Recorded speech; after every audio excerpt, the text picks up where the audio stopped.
은혜와 진리가 충만하신 아버지 하나님, 감사를 드립니다. 주님께서 오전에 하나님의 말씀을 듣고 영과 진리로 경배드리는 모든 것에서 은혜롭게 인도해 주심을 감사합니다. 아름다운 교제와 함께 또 풍성한 식탁 허락해 주시고 좋은 교제에 있을 수 있도록 인도해 주신 주님께 감사합니다. 준비하는 모든 손길에 주님께서 복 주시고 주님께서 또 함께 해주시며 갚아주시길 원합니다. 오늘 오후에 하나님 말씀을 다시 하셨습니다. 요한계시록 이제 막바지에 접어들었습니다. 우리가 영원히 거할 안식처인 새 예루살렘에 대해서 오늘 더 아버지 하나님 상고하려고 합니다. 이 말씀에 주님께서 함께 해주시고 우리가 거할 저 영원한 새 예루살렘이 바로 우리의 본향이라는 사실을 알 때 더욱더 주님의 재림과 주님의 그리스도의 천년 통치와 또 그 영원을 기다리는 산소망 가운데 살 수 있는 우리 모두가 다 될 수 있도록 인도하여 주시옵소서. 시종을 주님께 부탁드립니다. 제가 하나님의 말씀을 성도들에게 쉽고 이해가 쉽게 잘 가르칠 수 있도록 오늘 주님께서 함께해 주시길 간절히 원합니다. 주 예수 그리스도 이름으로 기도드렸습니다. 아멘. 자, 오늘 교재에 있다시피 제목은 영원한 안식처, 새 예루살렘입니다. 영원한 안식처. 이 땅에 있는 천년 왕국은 우리가 천년 동안 거할 것이면 영원한 안식처 새 예루살렘은 예루살렘인데 새 예루살렘은 바로 우리가 거할 곳입니다. 요한계시록 21장 지난주에 새 예루살렘, 그다음에 땅, 새 하늘에 대해서 각각 분배되는 것을 보았죠. 오늘은 새 예루살렘에서 집중적으로 한번 우리가 상고해 볼 시간입니다. 한 시간을 거쳐서 새 예루살렘이 어떤 광경인지를 한번 보고자 합니다. 21장 9절로 21절은 제가 잠깐 말씀을 보면서 여러분께 같이 우리 봉독해 올리죠. 우리가 지금 이제 새 예루살렘하고 다음 주가 42강 그러면 이제 영혼의 세계로 들어가는 겁니다. 그래서 22장 5절에 보니까 그들이 영원 뭉토록 통치하리라. 통치하리라. 그래서 태초에 in the beginning, 태초부터 시작해서 영원토록 시작과 알파와 오메가, 시작이 없고 끝이 없으신 분, 우리가 그 안에 그 리듬에 탁 타게 되는 거예요. 이걸 공부하게 되다 보니까 여러분 우리가 벌써 휴가 되고 7년 대환란 끝내고 주님의 재림, 어린이 혼인잔치도 끝내고 천년 통치도 끝내고 이제 새 하늘 새 땅 다 각기 이제 유대인 이방인 들어가고 우리가 새 예루살렘으로 입주를 하는 겁니다. 지나 보니까 벌써 우리가 다 이미 거쳐갔던 이미 잠깐 동안의 시간의 세월 동안 지나간 느낌이 들지 않아요? 저는 유달리 그렇습니다. 가르치고 묵상하고 기도하다 보니까 천년 왕국도 다 지는 느낌이에요. 우리가 이제 새 예루살렘에 들어가기 직전에 그런 느낌입니다. 여러분도 그런 느낌이시죠? 먼저 한번 잠깐 보시면 보기는 좀 허름한데 어떻게 저게 세계에서 가장 비싼 집인지 몰라도 저게 인도 붐바이에 있는 세상에서 가장 비싼 집이라고 합니다. 집이 1조 1천억이라고 하는데요. 세상에서 가장 못 사는 나라, 가장 빈곤층이 많은 나라가 인도지요. 가장 극빈층이 많고 가장 부자가 또 인도에 있습니다. 인도 붐바이에는 안틸라라는 저택이에요. 리틀 라이언스 그룹의 회장인 무케시 암바니 회장이라는 사람이 사는 집인데 이 사람이 우리 전 세계에서 포브스 4위의 그 재산가라고 합니다.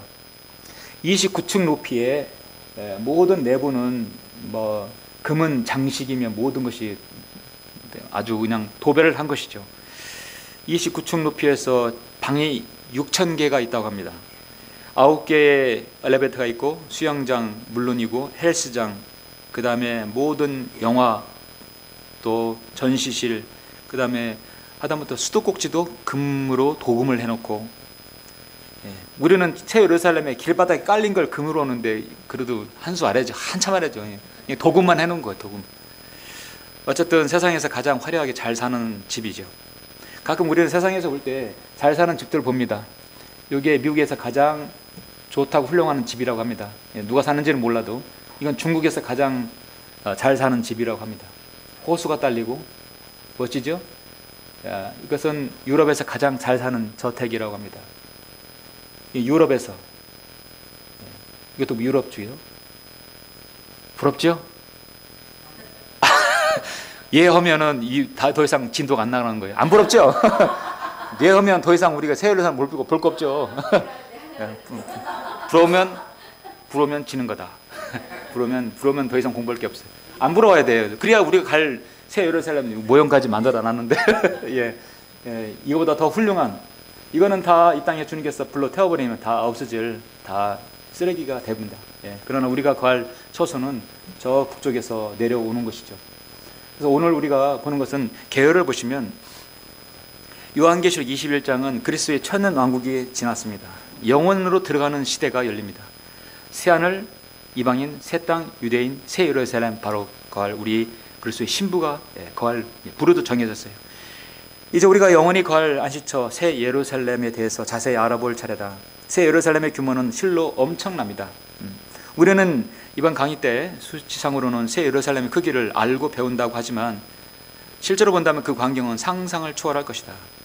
우리가 거할 영원한 안식처인 새 예루살렘은 일찍이 사도 바울 서신서에서 에베소서에서 힌트를 얻은 바 있습니다. 그것은 하나님께서 통치하시고 다스리시는 전 우주의 크기와 규모에 대해서도 어느 정도 정보를 가지고 있습니다. 새 예루살렘은 그것이 축소판이라고도 할 수 있어요. 그렇다면 새 예루살렘의 크기와 규모는 어떠한지 구체적으로 한번 살펴보죠. 먼저 기본적으로 9절부터 17절까지 한번 성경을 한번 보도록 하겠습니다. 여기서 하늘들의 축소판 새 예루살렘. 새 예루살렘은 우주 전체, 우리가 하늘이라고 하면 안 되죠. 하늘들, 첫째 하늘, 둘째 하늘, 셋째 하늘, 전체의 모든 축소판이라고 할 수 있는데 9절부터 17절까지 보시죠. 또 마지막 7 재앙을 가득 담은 7 호리병을 가진 7 천사 가운데 하나가 내게 와서 나와 대화하며 말하기를 이리 오라, 내가 너에게 신부인 어린 양의 아내를 보여주리라.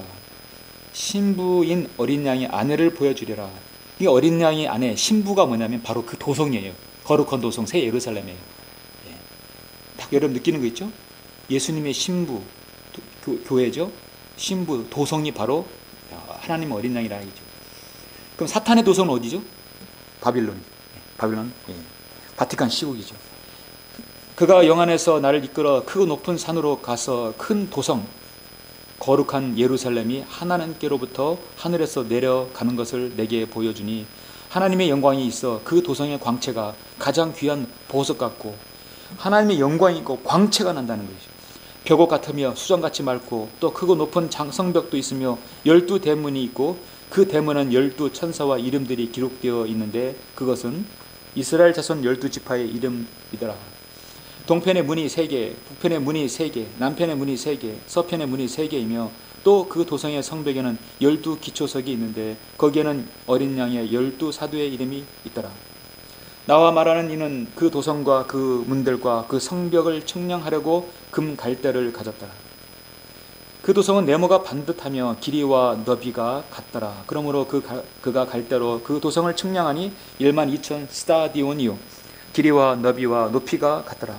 또 그가 그 성벽을 측량하니 144 규빗이라. 이는 사람의 척도 곧 천사의 척도라. 결국 사람의 척도, 천사의 척도는 혹자는 특히 이제 러커 목사님 같은 그림을 그릴 때, 천사를 그릴 때 인간보다 다르게 그리는 게 2가지가 있어요. 여러분 가끔 이 천사 나오는 것 보죠? 인간과 구별하기 위해서 다른 거, 인간보다 2~3배 월등한 크기로 그려요. 상당히 키가 크게 모습으로. 그리고 또 하나 뭐죠? 날개를 그려놓아요. 그래서 인간과 구별하기 위해서. 그러나 천사는 33세 반에 날개가 없습니다. 다만 구별하기 위해서 그린 것 뿐입니다. 그래서 이 로마 가톨릭 그 모든 그림쟁이들이 날개 있는 것은 사실 가짜예요. 그렇게 해놓고 사실 날개가 없다고 얘기해야 되는데 우리처럼 그렇게 천사는 날개에 있다. 그래서 대부분 천사는 다 날개를 그려놓는 겁니다. 자, 17절까지 보았습니다. 잠깐 설명을 한번 보시죠. 자, 9절의 이 말씀을 보면은 주님께서 말씀하십니다. 이리 오라, 내가 너에게 신부인 어린 양의 아내를 보여주리라. 조금 전에 말씀드렸어요. 교회는 더 이상 정혼한 상태가 아니라 그분의 아내입니다. 어린 양의 혼인잔치에서 결혼을 했어요. 이미 결혼한 것이. 고린도후서 11장 2절에서 그녀는 약혼하고, 현재 우리는 약혼 상태죠. 계시록 19장 7절에서 결혼식을 위해 신부로 단장하고, 그리고 21장 9절에서 그분이 아내인데 성경은 거룩한 도성이라고 말씀합니다. 어린 양의 신부를 보여주리라, 거룩한 도성을 보여주리라. 결국 예수 그리스도의 신부는 도성, 바로 거룩한 새 예루살렘이에요. 마찬가지, 사탄도 신부를 가져요. 누구죠? 로마 카톨릭, 바빌론을 신부로 갔습니다. 그리고 로마 바티칸에 그 도성이 있잖아요. 이 땅에 있는 도성. 예수 그리스도는 새 예루살렘을 신부로 갔습니다. 그녀도 여자이면서 도성입니다. 우리가 신부, 에클레시아, 그래서 교회, 여성 명사죠. 신부입니다. 놀라운 진리의 말씀이죠. 또 10절, 11절에 보면 지금 사도 요한은 AD 93년경 영 안에서 그를 데리고 교회와 휴거와 대환란, 그 다음에 주님의 재림과 통치, 영원의 정점에 다 보여주는 거예요. 그래서 여러분이 이제 성경 읽다 보면 구약 성경에서 특히 에스겔서 이런 말씀이 나와요. 영 안에서 그를 데리고 어디로 갔다는군요. 영 안에서 그를 데리고 가서 보여주는 거예요.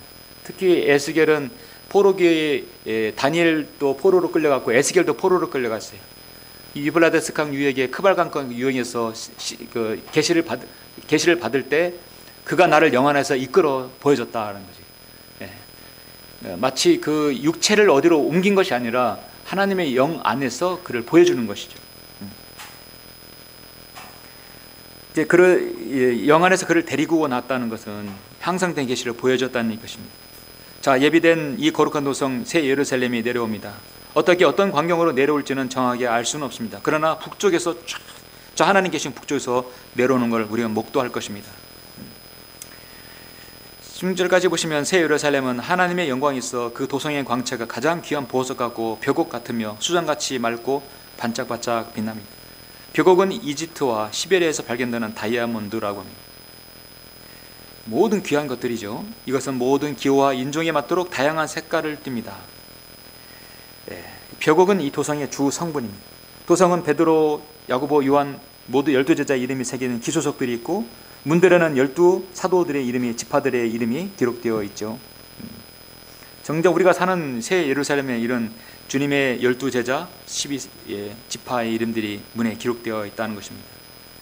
조금 전에 우리가 봤듯이 17절에도 천사는 날개가 없는 33세 반의 남자의 모습입니다. 적그리스도도 이 땅에 대환란 때 나타날 때 주님같이 똑같이 모습으로 33세 반의 모습으로 나와서 세상을 평정을 할 것입니다.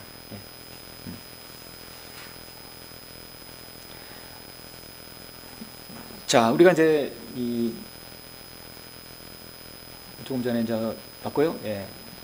여기 338페이지 새 예루살렘의 크기에 대해서 우리가 한번 볼 필요가 있어요.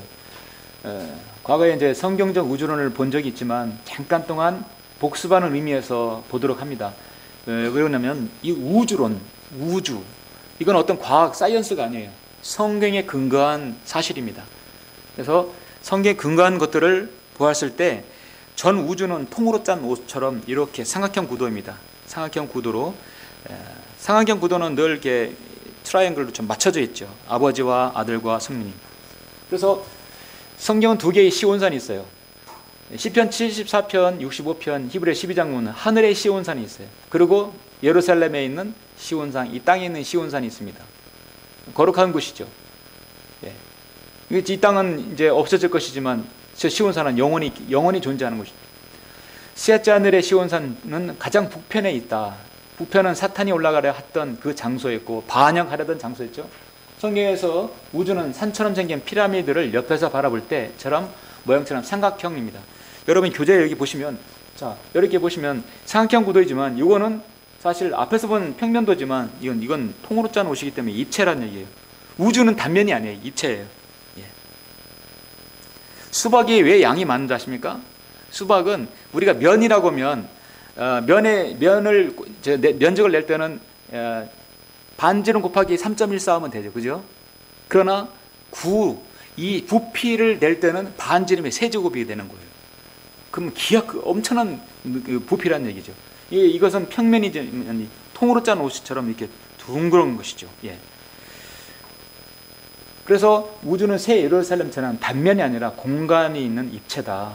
따라서 여러 면들이 있는 피라미드 모양과 같다. 새 예루살렘은 지금 나침반 바늘이 가리키는 북쪽에 있습니다. 여러분 밤에 눈을 감고 한 10바퀴 도는 다음에 탁 해서 어지러움증이 다 해소된 다음에 북쪽을 찾을 수 있을까요 없을까요? 여러분이 북쪽을, 사람이면 북쪽을 찾을 수 있어요. 한번 시도를 해보세요. 찾으려면 뭘 보면 돼요? 별을 봐야죠.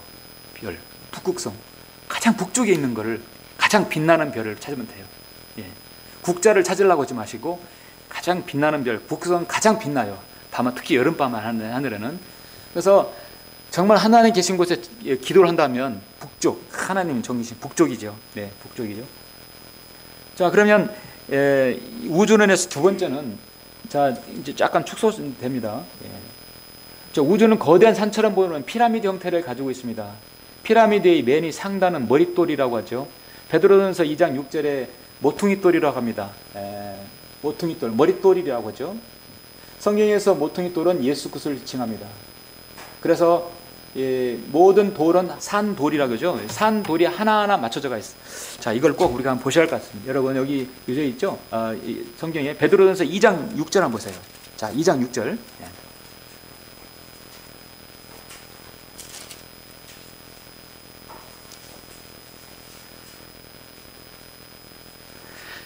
피라미드는 이집트에 가면 뭐 당연히 보죠. 예. 그러나 우리는 실물로 가보지 않았지만 돌 하나 무게가 1톤 이상 되는 돌이 하나하나 쌓여져서 피라미드를 세워졌죠. 그런데 그 돌이 하나하나 쌓여진 돌을 우리 성경적으로 한다면 여러분 자신이 산돌이 되는 거예요. 다 산돌이 다 해져서 교회가 이루어지는 거예요. 그리스도의 몸으로 만들어지는 거예요. 그리스도의 몸이 되는 거예요. 그런데 가장 위에 덮는 돌이 뭐냐면 바로 모퉁이돌, 일명 캡스톤, 일명 헤드스톤이라고 합니다. 기하학적으로 이 헤드스톤, 가장 위에 뚜껑 위에 덮는 그 돌은요, 그것이 모든 부분에서 그 하중을 다 지지해 주는 거예요. 그 돌이 있음으로 해서 머릿돌이라고 하죠.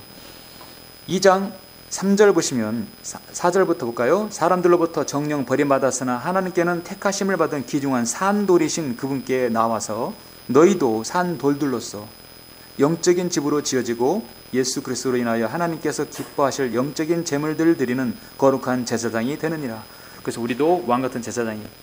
그러므로 성경에도 이런 말씀이 있으니 보라 내가 택한 귀중한 모퉁이돌을 시온에 두노니 그를 믿는 사람은 수치를 당하지 아니하리라고 하였느니라.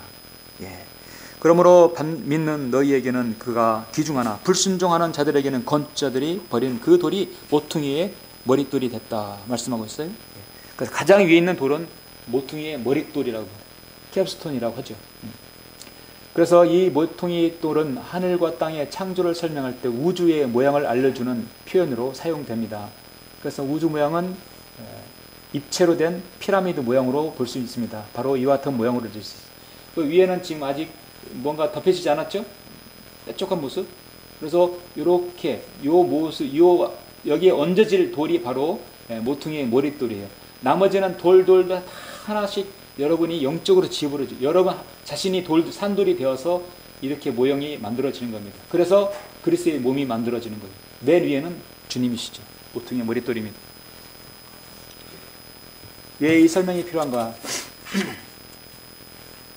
성경은 하나님의 창조의 세계의 아름다움과 웅장한 규모에 대해서 에베소서에서 자세히 말씀합니다.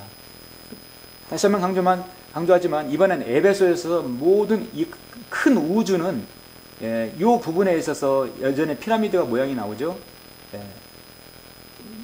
길이가 4개 나오죠.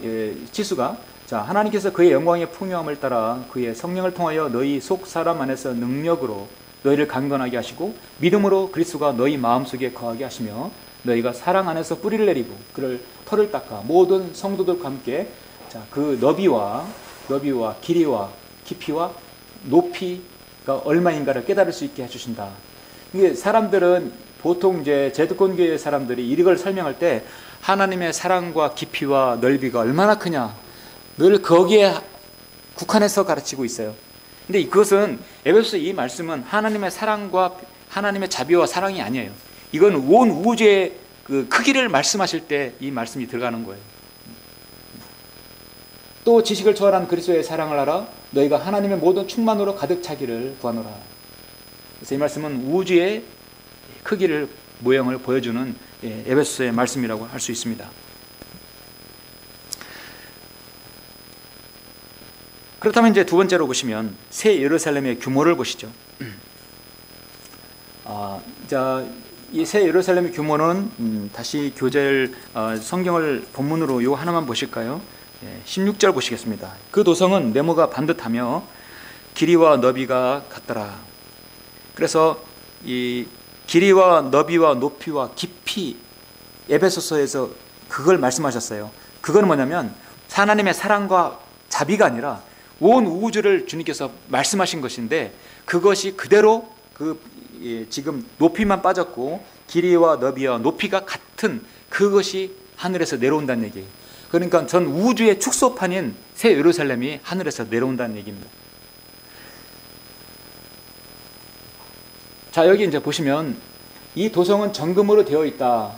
아래 도성은 도성처럼, 기초는 도성처럼 큰데 도성이는 12,000 스타디온이라 했을 때, 자, 우리가 쉽게 이야기해서요, 이제 이 크기가 어느 정도냐? 여러분, 저기 올림픽 할 때 마지막 마라톤 선수가 이제 해설할 때 뭐라고 합니까? 이제 마라톤 선수가 1위로 어디로 들어옵니다. 뭐라고 할까요? 여러분 기억나는 거 없습니까? 드디어 메인 스타디움으로 들어옵니다. 들어보셨죠? 그게 스타디움 이거예요. 이 스타디움. 그 스타디움은 뭐냐면 보통 스타디움은 트랙 길이가 200m예요. 우리 100m가 아니라 200m 트랙에 과거에 로마의 원형 경기장에서는 요즘에는 올림픽 스타디움이 400m 트랙이에요. 왜냐하면 몇 바퀴 돌면 금방 빨라버리니까 좀 크게 트랙을 길게 만들었어요. 과거에는 200m 스타디움이에요. 그러니까 한 번 돌면 200m가 되는 것이에요. 그래서 메인 스타디움이 바로 200m라는 얘기입니다. 그러면 1200 곱하기 12,000 스타디온이라고 하죠. 자, 200m라고 곱하게 되면 여기 1km에 5 스타디온이면 뭡니까? 그러면 1 스타디온은 200m가 되는 거죠. 그렇게 해서 이 도성의 길이와 너비가 모두 2,400km가 됩니다. 제가 이제 여러분 이해가 쉽게 제가 몇 시간에 걸쳐서 새 예루살렘을 모형을 만들었는데 여러분 1시간 보여드리려고 몇 시간을 걸쳐서 만드는 한번 보여드리죠. 이거는 불 꺼야 잠깐만 불 꺼보시겠어요? 뒤에서 불 꺼야 제대로 보시죠. 제대로.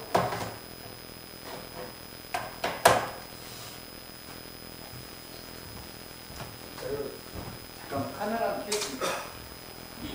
계속 빛나죠? 더 해야 되는데. 그러니까 계속해서 끊임없이 이 안에서 하나님께서 그것에 계시기 때문에 이것이 계속 빛이 나는 거예요. 근데 이게 좀 빛이 납니까? 빛이 납니까? 너무 두꺼웠어요. 너무 두꺼워 빛이 나. 자, 중요한 것은 이제 크기인데요.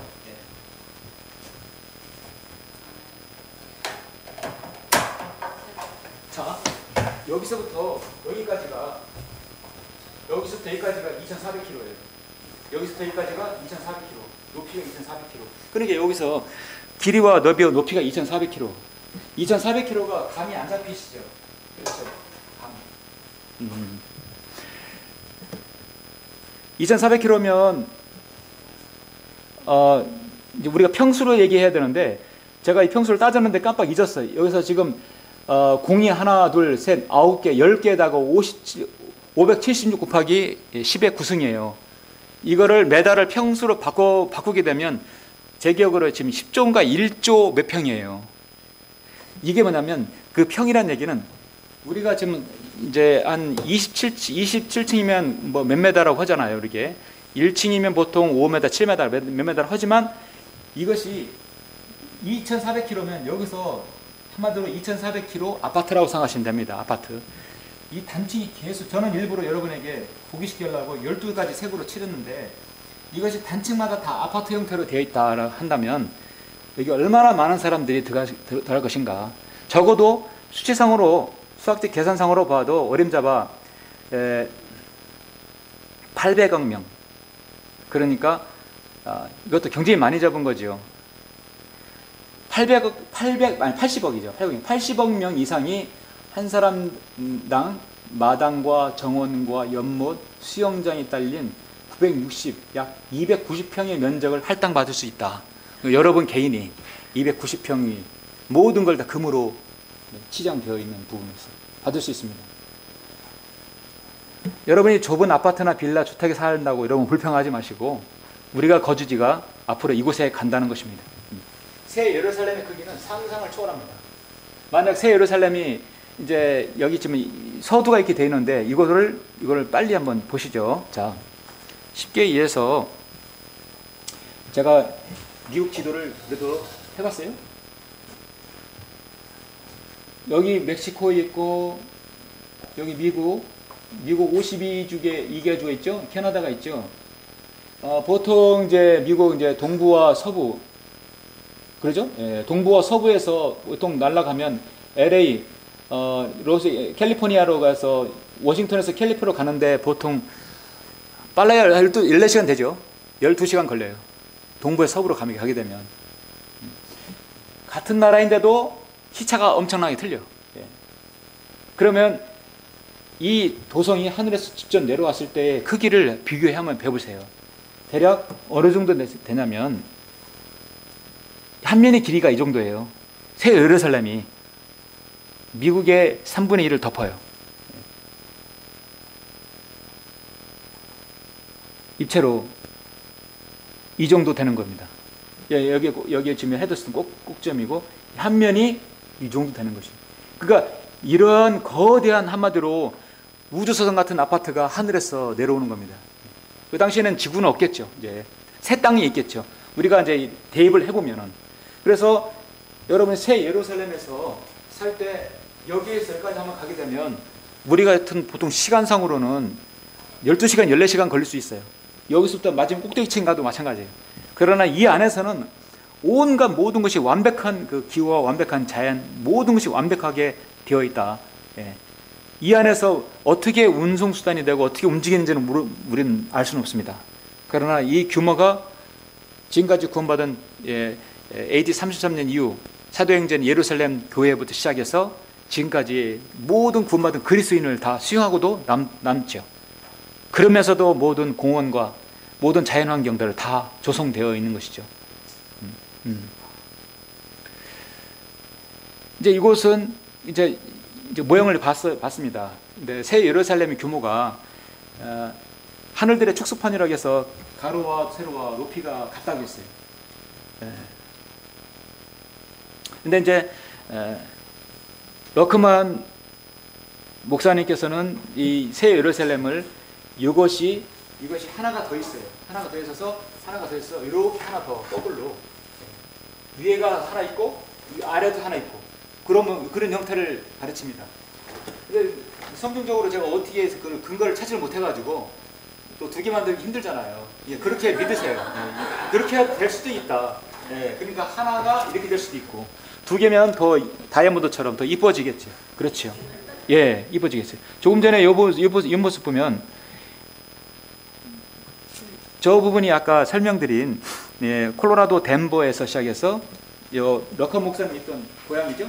플로리다 마이애미까지 거리고 그 다음 플로리다 마이애미에서 캐나다 몬트리올까지 캐나다 몬트리올에서 온타리오 허드슨만 유역까지 캐나다 온타리오 허드슨만 유역에서 콜로라도 다시 덴버까지 그 거리.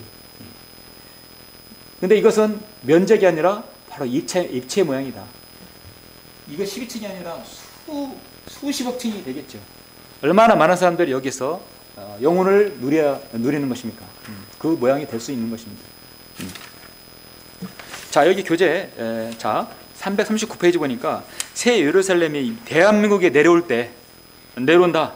만약에 대한민국 땅에 내려온다면 우리나라가 지도가 비교해서 한 거예요. 새 예루살렘 내려올 때는 어때요? 대한민국을 덮고도 남아요. 이 정도예요. 비교를 해보면 대한민국에 있으면 그냥 보이지도 않아요. 그러니까 대한민국 전체가 큰 아파트를 해도 이게 비교가 안 되는 거예요.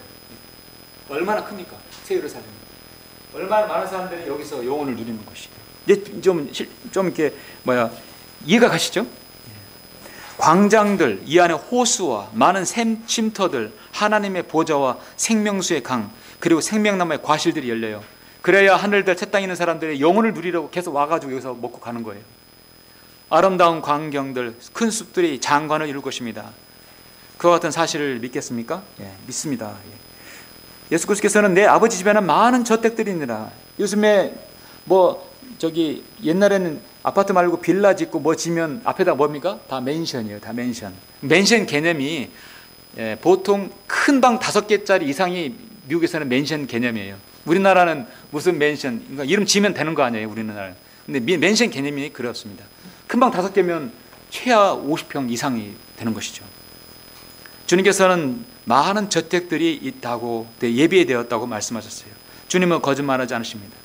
거룩한 새 예루살렘은 오물 처리도 안 되고 처리도 안 하고 쓰레기 처리도 필요 없고 도심에 쓰레기장, 하치장도 없습니다.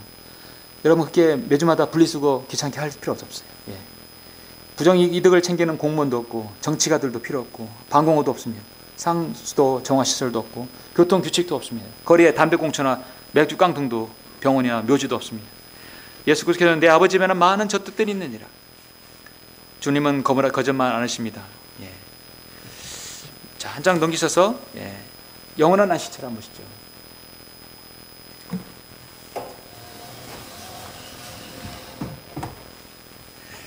새 예루살렘에 오시면 그 도성의 돌들을 보면은 12개의 돌이 있어요.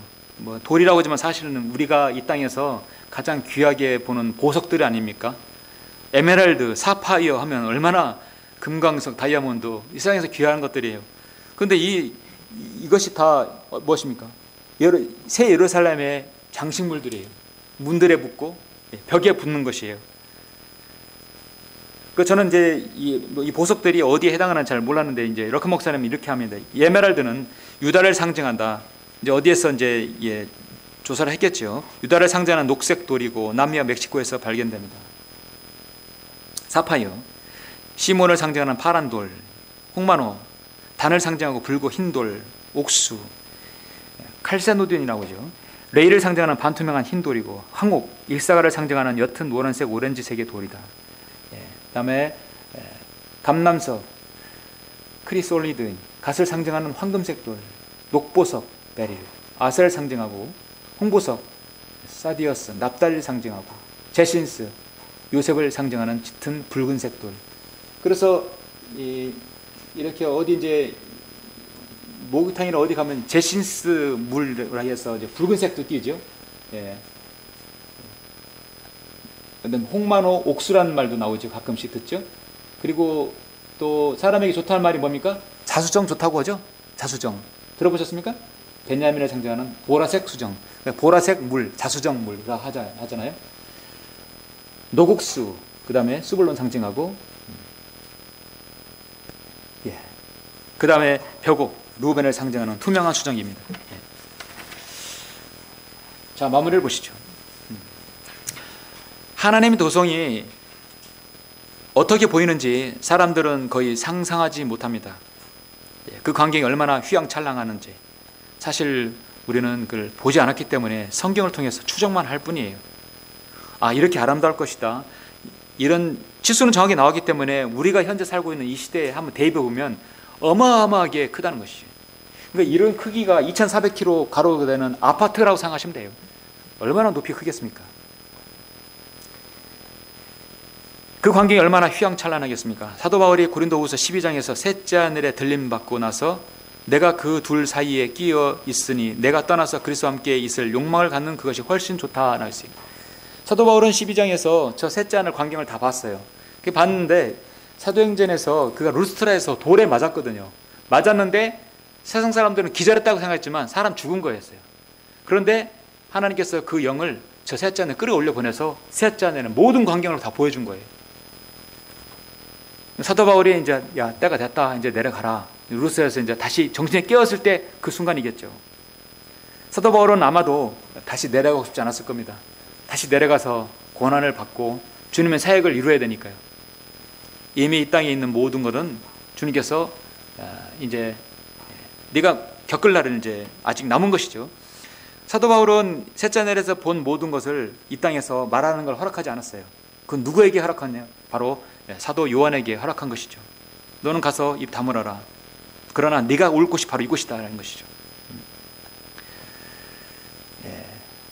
남은 삶의 최후의 죽임 당할 때까지, 그가 순교당할 때까지 하나님을 위해 온전히 헌신한 것이 전혀 놀랍지 않다. 왜냐하면 그는 하늘의 소망을 보았기 때문입니다. 이 세상에서 몸을 사리지 않고 살려는 사람이라면 바울이 겪는 고난을 당하지 않을 것이다. 바울은 이 땅에서 사는 동안 너무도 많은 고난을 겪었습니다. 바울은 셋째 하늘에 들림마다 그런 일을 보았는데 하나님께서 그를 다시 내려보냈었으므로 장면이 바뀐 것이었습니다. 그는 거기에서 잠시 동안 이 도성이 투명한 정금으로 되어 있고 탄소, 다이아몬드 같은 빛나는 것을 보고 공중의 진주문들, 완벽한 원, 그리고 그 내부를 살펴보았고 그 다음에 다이아몬드나 황옥, 녹보석, 홍만호, 벼곡 등으로 만들어진 기초들을 보았을 것입니다. 그의 광경이 바울의 얼굴 앞에서는 번쩍이고 빛을 발하여 있었고 도성 내부는 고통도 상처도 슬픔도 죽음도 눈물도 세금도 아무것도 없었습니다. 사도 요한도 그를 다 봤을 것입니다. 아마도 당시의 천사들이 하늘의 도성벽에서 내려가지 않으려는 바울을 간신히 붙들어서 이곳으로 내려오도록 아마 던져버렸을 것입니다. 아직도 내가 해야 할 일이 더 있느니라. 예루살렘에도 올라가야 되고, 그가 우리가 자신의 차 있으니 정녕 몸에서 떠나 주와 함께 있는 것을 오히려 더 원하노라. 사도 바울의 고백이죠. 21절을 보면 사람들은 하늘에서 황금길을 걷습니다. 자, 18절, 21절 이제 아까 제가 봉독해 읽겠습니다. 그 성곽은 벼곡으로 만들어졌고 그 도성은 순금으로 맑은 유리 같고, 도성이 순금으로 맑은 유리 같다 하겠습니다. 그 도성의 성곽의 기초석은 각양 보석으로 단장되었으며 첫째 기초석은 벼곡이요, 둘째는 사파이어, 셋째는 옥수, 넷째는 에메랄드며 다섯째는 홍만호, 여섯째는 홍보석, 일곱째는 감남석, 여덟째는 녹보석, 아홉째는 황옥, 열째는 녹옥수, 열한째는 제신스, 열둘째는 자수정이더라. 또 12대문은 12진주니 그 문들은 각각 한 개의 진주로 되어 있더라. 그 도성의 거리는 순금이며 투명한 유리 같더라. 그 큰 문이, 여러분 12개의 문이 진주문으로 되어 있다고 말씀하고 있어요. 천연 진주겠죠. 그 도성의 거리는 순금이다.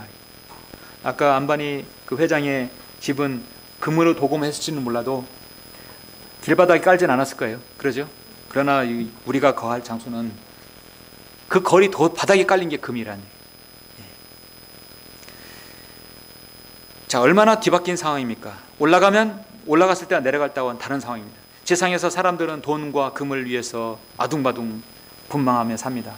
그들은 하늘 올라가면서 길처럼 깔린 금 때문에 전쟁을 이 땅에서 벌이고 있습니다. 우리가 왜 하늘에 소망을 두며 살아가야 할지 오늘 말씀을 통해서 알려주죠. 이상으로 새 예루살렘의 크기와 규모를 살펴봤습니다. 우리의 영원한 시초는 바로 지금 저 셋째 하늘에 예비되어 있습니다. 우리가 천연왕국 통치도 하고, 우리는 앞으로 정말 잠깐만 이 땅에서 고생하면 우리는 정말 꽃길을 가는 게 아니라 황금길을 걸을 거예요. 우리는 앞으로 고생 끝 행복 이제 시작입니다. 이제 조금만 참으세요. 자, 다음 주에 43강입니다. 그래서 22장 5장까지 해서 영혼의 연대기로 빠져드는 부분을 하도록 하겠습니다.